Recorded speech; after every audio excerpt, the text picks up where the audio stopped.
12 April 2011च्या मध्यरात्री पद्मावती एक्सप्रेसमध्ये घडलेली एक घटना आहे। पद्मावती एक्सप्रेस लखनौवरून दिल्लीच्या दिशेने सुसाट वेगाने धावत होती। या ट्रेनमध्ये एका बोगीमध्ये काही लुटारू शिरलेले होते। त्या लुटारूंनी आपल्या जवळ असलेल्या शस्त्रांच्या धाकावर त्या बोगीतल्या प्रवाशांना लुटणे सुरू केले।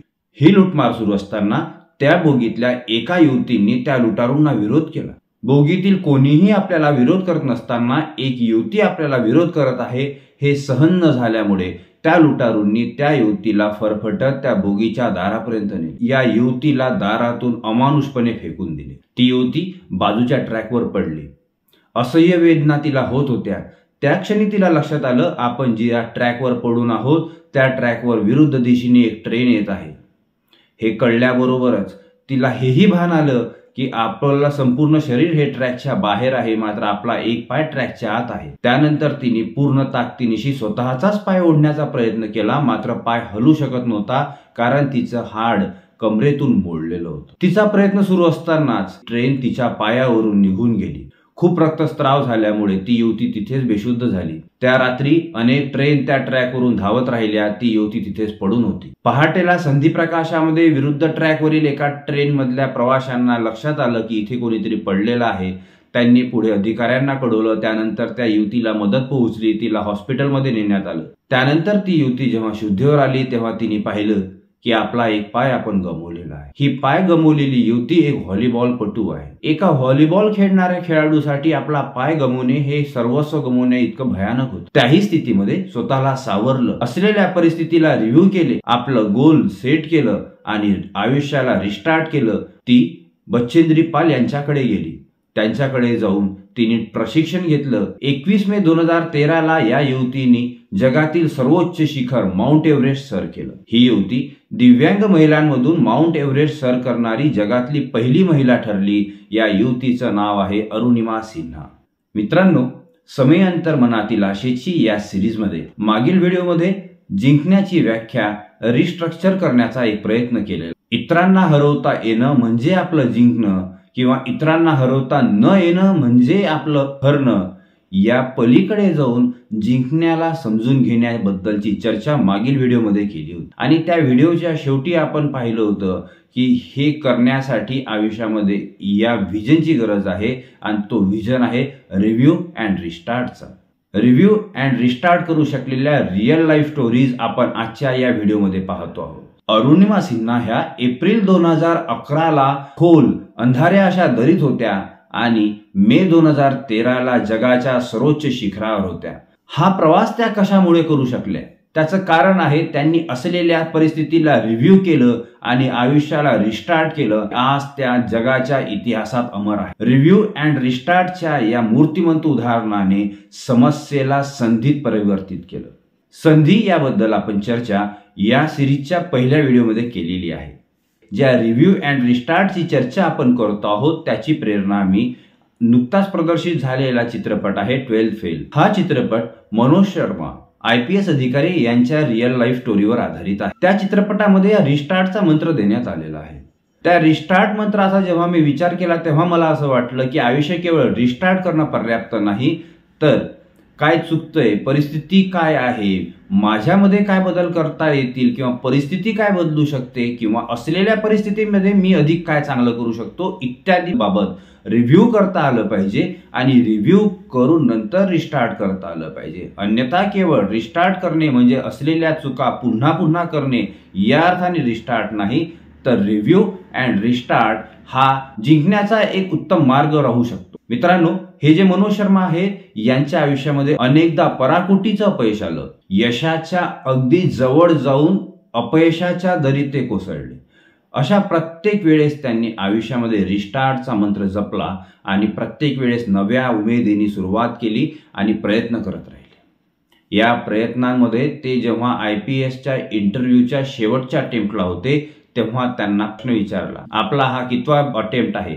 त्यावर मनोज शर्मा म्हणाले, हा माझा शेवटचा अटेम्प्ट आहे। तेव्हा पॅनलिस्ट म्हणाले, याही वेळेस सिलेक्शन नाही झालं तर?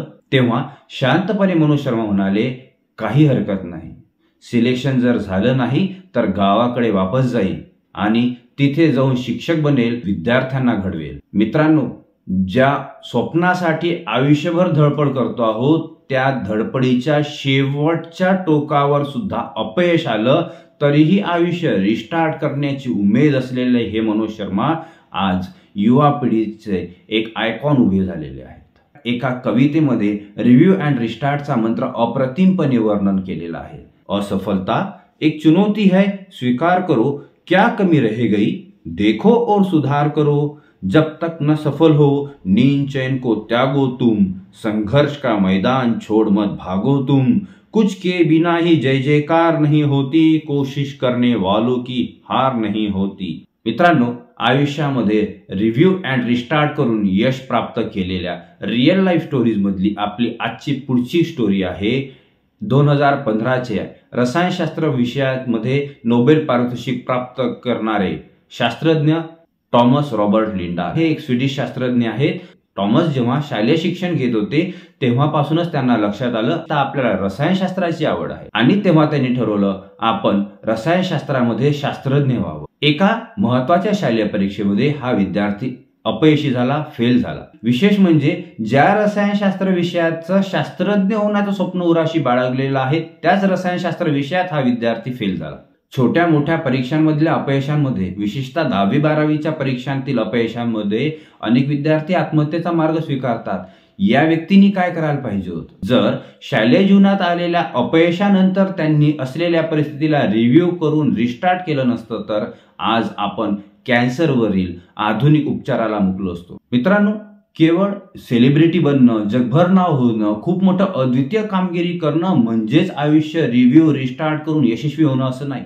अनेक कॉमन मॅन आपल्या अवतीभोवती असतात ज्यांनी उत्तम प्रकारे स्वतःचं आयुष्य रिव्ह्यू अँड रिस्टार्ट केलेलं असतं। एक इयत्ता 7वीतला विद्यार्थी होता, त्याच्यावर त्याच्या लहान भावंडांची जबाबदारी होती। 1965चा दुष्काळ पडला आणि त्याला शिक्षण सोडावं लागलं। इयत्ता 7वीमध्ये शिक्षण सोडल्यानंतर सलग 3 वर्ष हा विद्यार्थी शाळेच्या बाहेर राहिला। 3 वर्षानंतर परिस्थिती बदलली। असलेल्या परिस्थितीमध्ये आपल्या निर्णयाला रिव्ह्यू करून पुन्हा शालेय शिक्षण रिस्टार्ट करण्याचा धाडसी निर्णय त्या काळात या विद्यार्थ्यांनी घेतला। सगळेजण त्याला हसायला लागले, म्हणाले, अरे बाबा, जेव्हा तू 7वीत होता तेव्हा जे विद्यार्थी तुझे मित्र होते ते आज 10व्या वर्गात आहेत आणि तेव्हाचे 4थ्या वर्गातले लहान लहान मुलं आता 7वीत आलेली आहेत।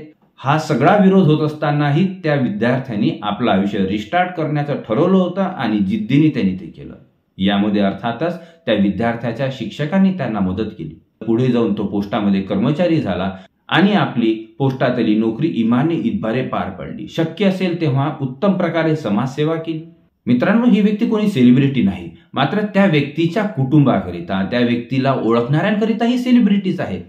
कारण त्या व्यक्तीमुळे त्यांचं पूर्ण कुटुंब स्थिर झालं। त्या व्यक्तीच्या त्या एका रिस्टार्टमुळे त्यांचं कुटुंबच बदललं असं नाही तर त्याच्या परिघात असणाऱ्या अनेकांचं आयुष्य बदललं। या पद्धतीने एक कॉमन माणूस म्हणून आपण जेव्हा आयुष्य रिस्टार्ट करत असतो तेव्हाही आपण यशाच्याच दिशेने जात असतो, तेव्हाही आपण आयुष्याला जिंकतच असतो। आजच्या या व्हिडिओमध्ये आयुष्य रिव्ह्यू अँड रिस्टार्ट केलेल्या 4 स्टोरी आपण पाहिल्या। आयुष्य रिस्टार्ट करण्याची प्रेरणा आपल्याला मिळत राहो या शुभेच्छांसह पुढील व्हिडिओमध्ये भेटूया, ज्यामध्ये आपण चर्चा करणार आहोत आयुष्य रिव्ह्यू अँड रिस्टार्ट करू शकणाऱ्या व्यक्तींची विचार प्रक्रिया कशी असते। आपण समयांतर मनातील आशेची या सिरीजला जे भरभरून प्रतिसाद देत आहात, प्रेम करत आहात, त्याकरिता मी आपल्या सर्वांचा आभारी आहे। आपण या व्हिडिओला शेअर करू शकता, आपल्या प्रतिक्रिया आपण चॅट बॉक्समध्ये देऊ शकता। लवकरच भेटूया पुढील व्हिडिओमध्ये। धन्यवाद।